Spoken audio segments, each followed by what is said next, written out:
Alors, je suis Rufin Bompoutou, je suis médecin, responsable médical du Stade Rennais. Je suis donc en charge du suivi des joueurs et également de la stratégie médicale du club.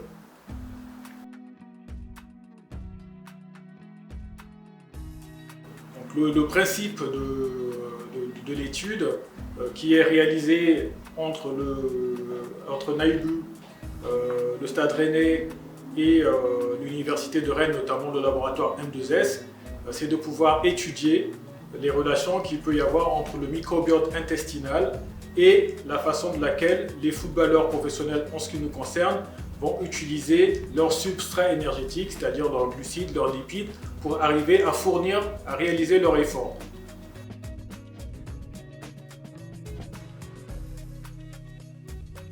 Alors, donc, les joueurs vont faire deux types d'activités. Une première qui est le prélèvement des selles pour analyser leur microbiote.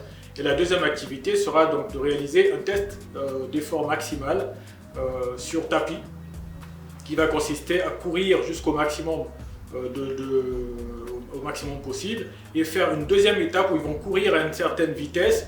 Et cette vitesse-là de course nous permettra d'analyser les différents échanges gazeux grâce à l'équipement qu'ils auront, qui permettront effectivement de voir comment ils se comportent. Est-ce qu'ils utilisent beaucoup plus de glucides? Est-ce qu'ils utilisent beaucoup plus de lipides pour réaliser leur effort?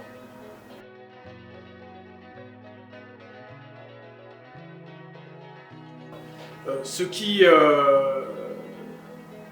important pour le microbiote intestinal, c'est qu'il soit le plus riche possible, parce que plus il est riche en bactéries et en virus qui sont favorables au bon fonctionnement de l'organisme, mieux c'est.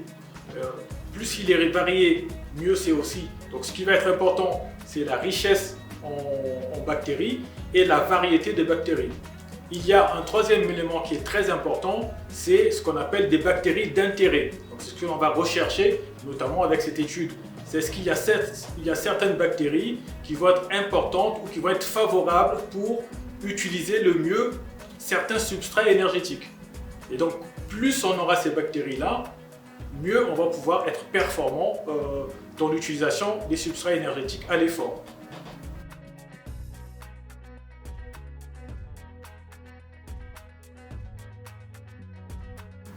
Alors, les footballeurs suivent un régime, on va dire, qui va être adapté à leur activité. Il n'y a pas forcément de régime spécifique footballeur par rapport à un basketteur. Par contre, ils doivent avoir une alimentation qui leur permette de récupérer de façon optimale des entraînements, des matchs, et aussi qui leur soit favorable pour être très performants à l'effort. Et une dernière chose, il faut que cette alimentation soit individualisée, et l'intérêt du suivi du microbiote, c'est de pouvoir aussi apporter aux joueurs des conseils nutritionnels qui vont être vraiment individualisés par rapport à son fonctionnement.